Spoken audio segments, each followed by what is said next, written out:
Hi everyone, this is Mrs. Tevis-Finn recording from Franklin. So I'm excited. This is the last day of Term 1, which means the progressive era is our new unit for Term 2. So I want you guys to turn to your guided notes, Part 1, and I want you to note the main theme of this screencast. As the U.S. became industrialized, many problems arose in society. Can you look back on your Gilded Age essay and think about what those problems might be? Let's take a look at some images. Child labor. Meat safety. This'll be fun. And look at this, Mr. President, how long must women wait for liberty? So women's suffrage, the right to vote. And so as we follow along in our guided notes, I want you to make sure you know this era was a series of responses. It really wasn't a unified movement. And so I put down on this slide, that the Gilded Age really did burden our society with many problems, and that these reformers, were trying to address the rotten inside, right? The corruption and the filth that we addressed in our essays. And so before we get to these questions, I want you to put down the main overarching goals is that they tried to bring integrity, right, or honesty to government. Some fought for women's rights, as I put in that picture. Others targeted child labor and even the evils of alcohol.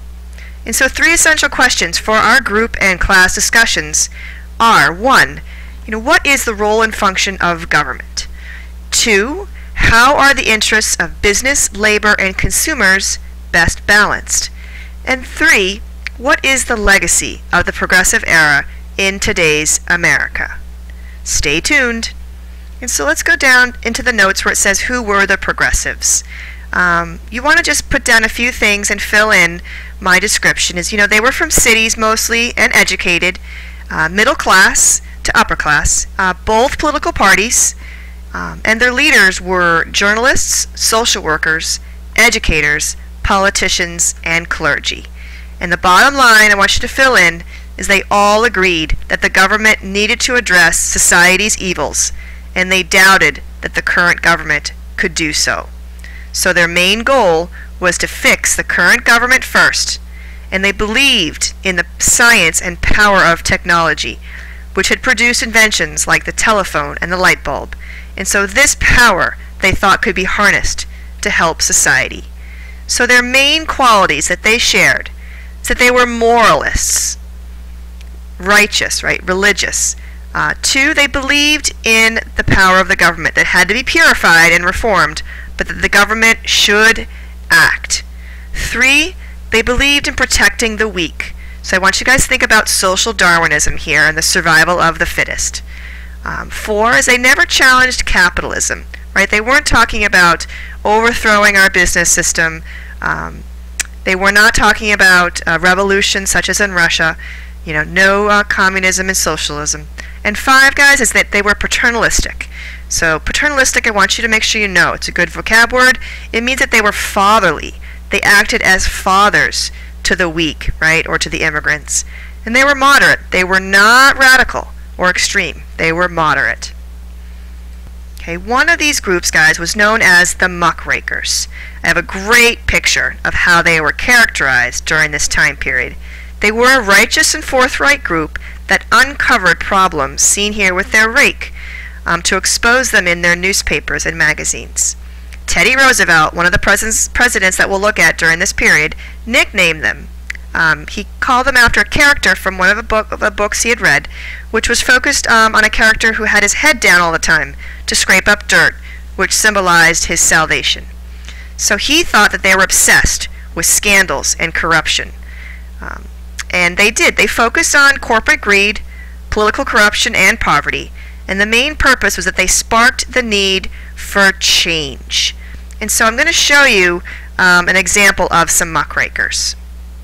All right, take a look at the political cartoon on the left. This woman, Ida Tarbell, exposed John Rockefeller, right, and Standard Oil in a magazine known as McClure's Magazine. So take a look at how she characterizes the business of oil in our country. This one over here is by John Spargo. His book is called The Bitter Cry of the Children. Imagine that you're looking through and you see a picture of these children in the mines, right? They don't get any fresh air. They're crippled and maimed and sick. And so this is an example, guys, of muckraking. All right, guys, and I gave you a list, so I want you to know, Charles Edward Russell, who did he go after? Just fill in the beef industry. So his magazine was called Everybody's Magazine. Ida Tarbell exposed Standard Oil in McClure's magazine. Upton Sinclair uncovered food safety and sanitation horrors in The Jungle, his book. Lincoln Steffens targeted political corruption like vote stealing in his book called The Shame of the Cities. Jacob Riis, I do have his book in my class. He revealed the deplorable conditions of immigrant neighborhoods in New York City in his book entitled How the Other Half Lives. And John Spargo wrote The Bitter Cry of the Children, exposing child labor in the mines. Imagine what this effect had on the American public, and I want you to sum this up with this, that they all were catalysts for change. So the muckrakers sparked the need for change. So, wow, I think I cut myself off. That's kind of funny. So here we are, guys, on the second page, the main categories of reform for this movement. So the first one is political and government, and that's the one we're going to look at tonight. Then there's moral and social reform, and I want you guys to make sure you know what that would mean. That could be like temperance, which is trying to regulate the consumption of alcohol. Business and economic dealt a lot with labor, right, and the right for unions to represent the workers. And suffrage, make sure you guys know this was for women. They did not have the right to vote yet, and so this was a main category of reform. They all have something in common, guys. They all begin on the state level, and then they go national. So, for example, in the movie we see next week on women's suffrage, you'll see state by state women get the right to vote. I believe Wyoming is the first, and then it has to spread slowly into a national movement. And so, guys, this first area of reform we'll deal with in this screencast is government reform. And I want you guys to note that the progressive, writer was Frederick Winslow Taylor, pictured here, and this is his book called The Principles of Scientific Management. And so, you guys, he used the theories of the time of business efficiency, right? Think about how industrialization had become so efficient. And what he did is he applied those principles to government. He saw how companies could break down tasks into smaller parts. He saw how they used standardized tools to provide jobs to unskilled workers. And so he thought, to manage a city government called for a scientific method to maximize their productivity, to make them more efficient. So he criticized city government as ineffective. He saw how mayors gave jobs to their friends who weren't qualified. And so there were two main proposals that came from Frederick Winslow Taylor's book. The first one was called a commission plan, and this sought to divide the government into departments, similar to what we have today, right? And each department would be headed by an expert commissioner. The second one was a council manager system. So this basically, treated the city government like a business, and they would hire a city manager, not the mayor, to run the affairs. And lastly, tragedy strikes, revealing the need for this reform. So in Galveston, Texas, I have it spelled on the next slide, they have a devastating hurricane in 1900, and 6,000 people are killed. The city government fails to help, and so business steps in. And so in Galveston, Texas, there is this rapid recovery. I mean, look at the devastation.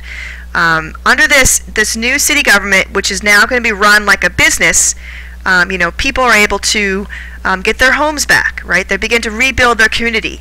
And so Galveston, Texas becomes a model for other cities to follow, because they see how efficient it was to divide up the government into departments.